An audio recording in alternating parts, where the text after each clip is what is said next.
So welcome, Bailey. How Thank are you, you John. doing this morning at Adtech Cafe? We're doing great. Thanks for having me. I've got my Adtech Adform espresso ready to go. Right on. I got mine too. Cheers. Cheers.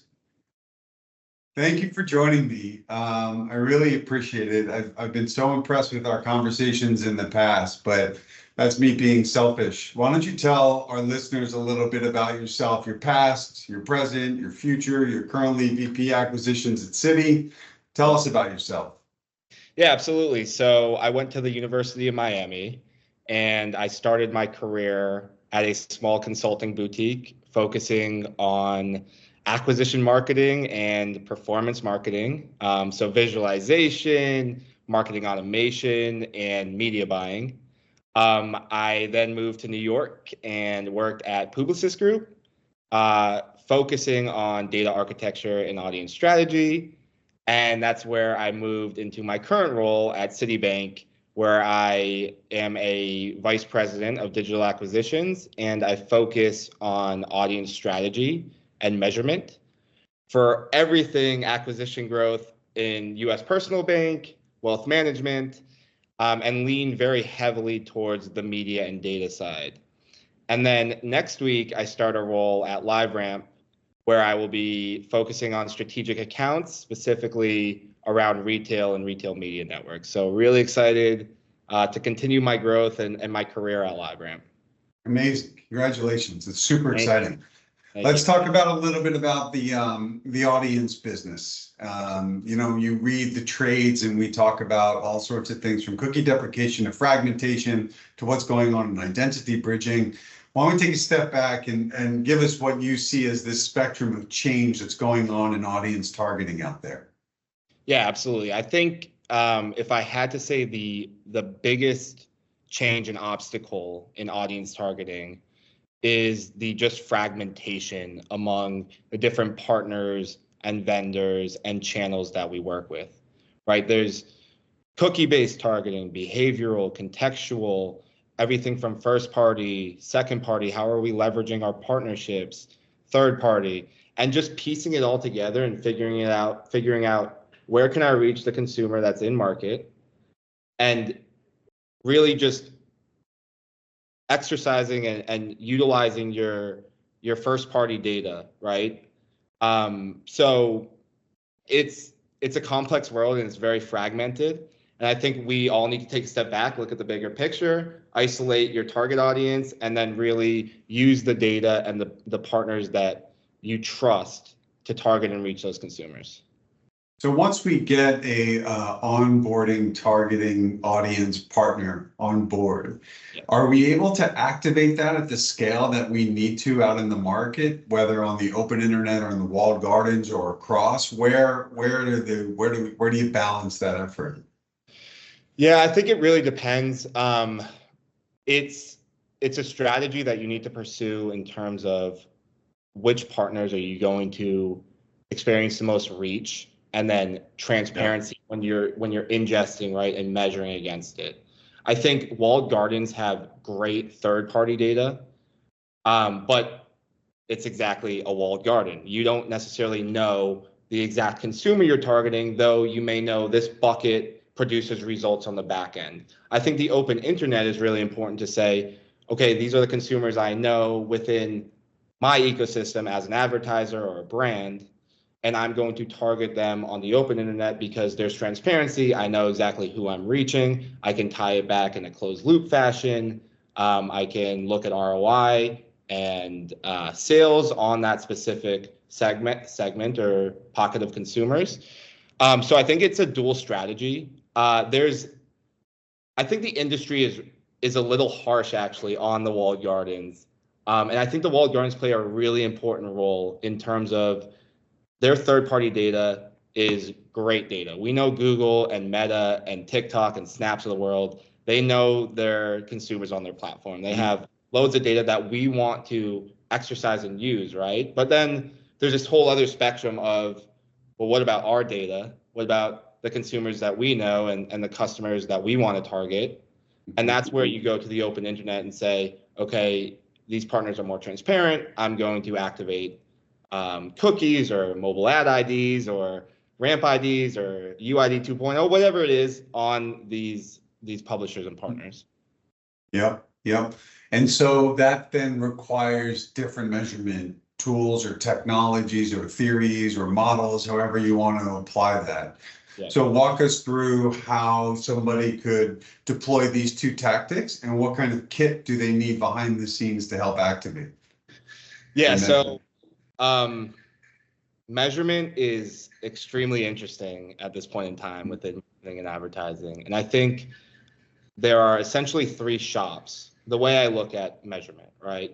You have your last touch shop, which is consumer clicked on ad and converted, or consumer came into store and converted. You have your MTA, which is it's quite fragmented, but the open internet allows a lot of commingling, and our walled gardens allowed siloed reports of, okay, is my consumer seeing a linear TV ad and then they're listening to a podcast and then they see a display banner and then they walk into my store and then they convert, right? And then there's MMM, which is the larger macro environment of where do I invest, which partners, which channels, am I more traditional, am I a more media-based shop, right? So there are these three different levers that you can really pull. And I think it just depends on the business and your strategy on which one you focus on. I will say there's a real focus right now on drive results today and not drive results tomorrow. And that's why I think having these three models can give and give a brand the information they need to say, okay, I want to be efficient today, but I want to focus on tomorrow. So focusing on acquisitions that you've done, does the acquisitions team have the loudest voice in the room because they can be so much more measurable, and the folks that are trying to build the brand that drives the acquisitions are having trouble getting their voice heard within the marketing ecosystem? Absolutely. I mean, I've worked and consulted and was at an agency for a number of different firms and brands. And what's really interesting is how much last touch and drives a business. And I think some of the best corporations have shifted that mindset to say, okay, we're going to invest more in upper funnel media, or we're going to invest more in experiences or UX or whatever it is to drive a consumer to engage in your brand moving forward, and not just the, hey, I need a sale today. So really deepening your relationship with the consumers requires a more awareness focused investment. And that's where MTA and MMM can come in and really cross-channel synergy.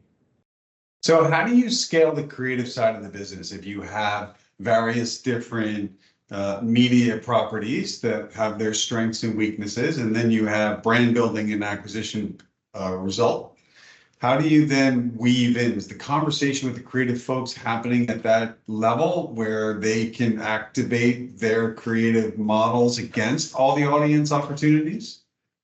I think it's starting to. I see data and marketing conjoining together, and it's really important that that trend continues, because creative and media buying should be aligned, right, as you progress through the funnel. And I think when you're looking at a funnel from a data perspective or an acquisition perspective, you look at target audience, right? Like, who is eligible for your product, first of all, or who's in market? And then how do we bring them down the funnel? And creative needs to align with that same target profile as you go down the funnel. I think sometimes we just look at one profile, we send to our creative agency and we say, hey, build messages off of this, right? But throughout the funnel, you'll see that your target slightly changes based on, one, can you reach them, right? Where we see Adform help so much in terms of IDs and targeting, right? Who can we not reach? And then who's in market? right? Right. And catering those creatives to those consumers and those experiences, and then driving them down the funnel. And I think we are a little hyper focused on the data sometimes.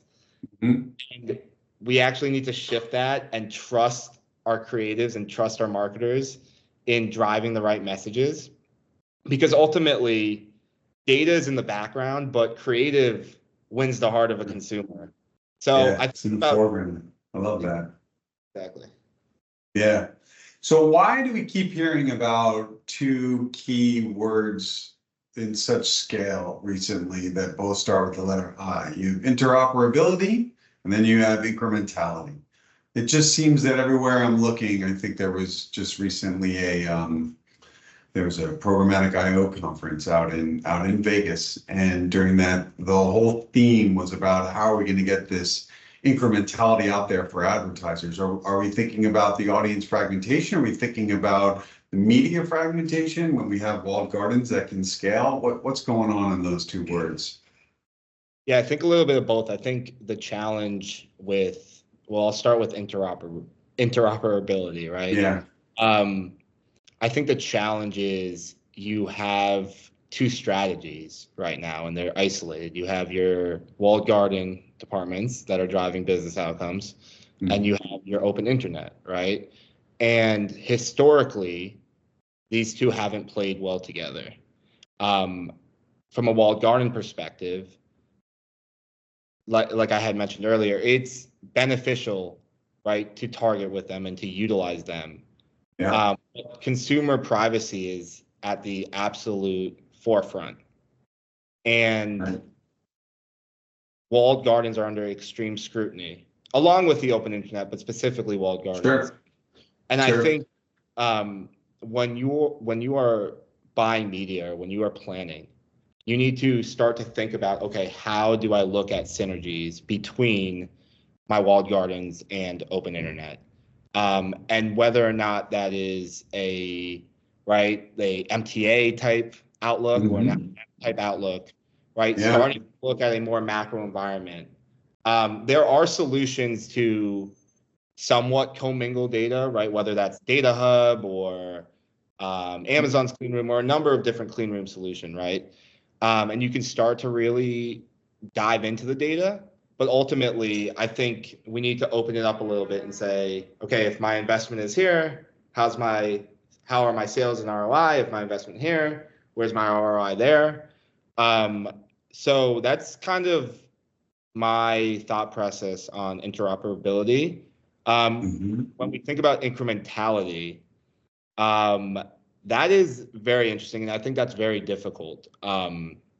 And you can still use those three shops to look at incrementality, um, but understanding two things. One is incrementality of investment, which channel, which partner, which vendor should we invest in, hmm, and then incrementality of sales, right? Which is ultimately what we're trying to get at, right? Which right. part driving outcomes, um, which partner is providing the most reach, the most frequency, so I'm hitting a wide net of consumers at my optimal frequency level. Yeah. Yeah, it's fascinating. I wonder out loud to myself, which is kind of a strange thing to do. Um, when people are doing the last click attribution stuff, and we know that many of the folks who are the last click measurement tool also sell media, and we read in the trade some of the issues associated with that. Should we be expecting brands to start putting in their margin of error into those numbers? And do we see that as a cottage business? Do we see that as a fix that's going to come through transparency, through the A&A programmatic side of the house? Where do we see the folks that sell media and measure that media continue to bring benefit, but also have a gating factor that the brands can put, okay, that's every time you count one, I'm going to count X, Yeah, something along those lines. What's going on there? that's super interesting. Essentially, the way you'd look at that is you'd have your P&L per your last touch channel, right? Yeah. And you would you downweight it essentially to say, hey, we have, let's say a CPG brand, right, is investing 500 million in awareness, right? You downweight those channels and you'd shift, right? And I think that's where an MTA or an MMM can really help to say, hey, historically, the business has been hyper focused on this last touch model, right? And we've reported up to leadership to say, hey, this specific channel or this specific platform drove X amount of revenue. But in actuality, we have a new tool. Let's just use an MMM, for example, where we say, well, if we shift this 500 million investment down to 200 million, your last touch channel actually suffers immensely. So it's really about pitching these other solutions to some extent. Yeah. Say, hey, we need to focus on a more macro vision. And I think, John, we had touched on this briefly in one of our previous conversations, but the chief marketing officer role, right? There's been a downward trend as companies have really focused on data and really focused on technology and have tried to somewhat replace the CMO position entirely.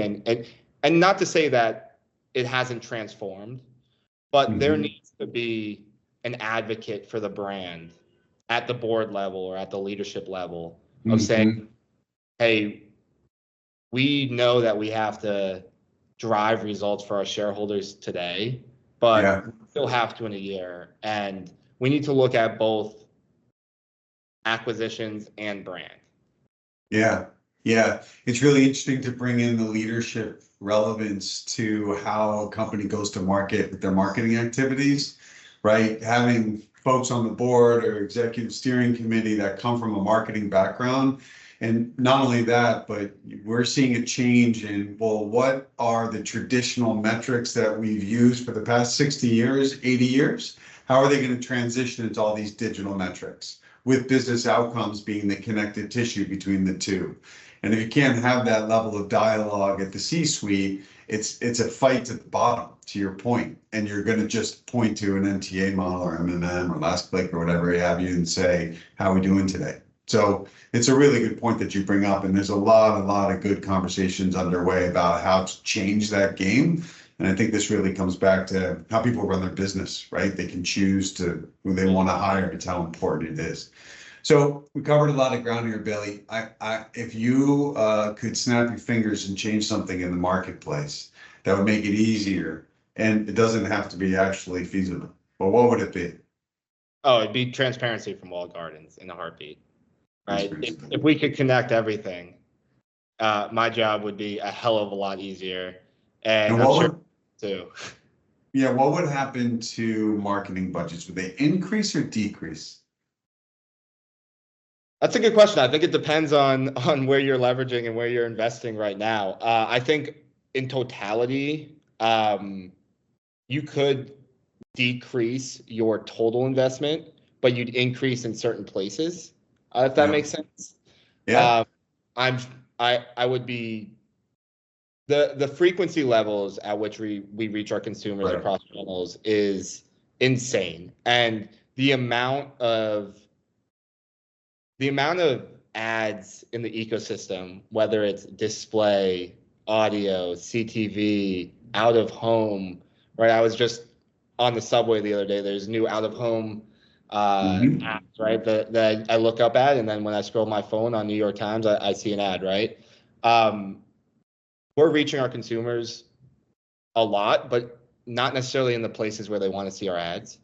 And if I could snap my finger and walled gardens and the open internet play together, then we would be able to manage our frequency. We'd be able to manage our reach, and we'd be able to reach consumers on the platforms that they want to reach, which would also solve a lot of the data concerns around consumer experience, data collaboration, data share, right? So it's an issue that I think we're getting there to some extent. Mhm. Just need to keep piecing it together.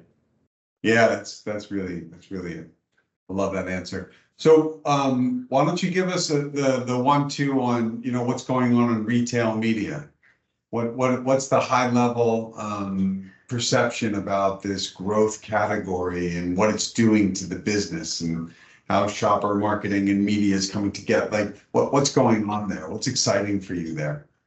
Yeah, I mean, it continues on the trend of data collaboration and utilizing first party, second party, third party data and being Yeah. addressable, right? I think historically, walled gardens and publishers have owned, along with brands, have owned the data that they want to target. But we've seen that retail media networks have a lot of shopper data that brands want to utilize, and they want to reach their consumers where they're shopping. So it's a trend that keeps on growing and keeps on driving, and I think it's an area that I'm really passionate about and excited about, and that's why one of the reasons why I'm joining LiveRamp and focusing on the retail side of the house. But it's just such a big opportunity, and it's a really cool way to leverage data and collaborate in a privacy-centric way. Yeah. Yeah, I'm interested to see how the ecosystem really changes to respond to that and how much scale we can get out of that, because you still got to go find those folks off the properties, which then gets us back into all the walled gardens and all your previous comments about breaking those down so you can find those people at scale for the retail media networks. So yeah, go ahead.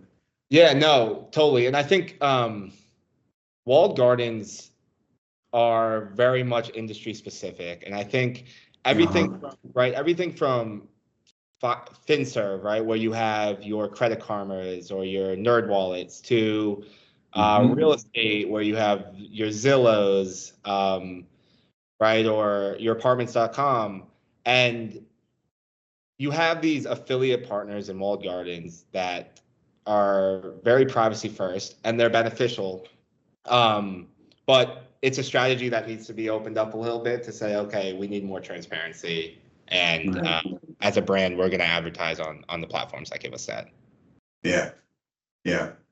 Excellent. Okay. Well, something a little bit lighter to finish us out. What is your favorite movie? Oof. That is a great question. I have to say The Departed, Scorsese, Leo, Matt Damon. I'm a Boston guy, so go Celtics. But I've probably seen The Departed 20 times, and it gets better every time I watch it. So definitely there. That's amazing. Amazing movie. Amazing. How about yourself? Willy Wonka and the Chocolate Factory, Oh, the first nice. one. Yeah, yeah. Simple, clear, magical. Absolutely is magical. I just watched Wonka the other day, and I think I'm with you. I like Willy Wonka and the Chocolate Factory, and then the Johnny Depp one, and then Wonka and the Timothy Chalamet one. Yeah. And I think it goes down a little bit. They're all good, but yeah. They're all good. They're all good. Speaking of good, Bailey, this was a great conversation. I really appreciate you taking the time. You're obviously going to crush it wherever you're going to be. And I really appreciate you helping us understand how folks who've really been focusing on data and acquisition can improve some of the ways they're looking at the market. So thank you for taking the time. Well, thank you, John. Appreciate it.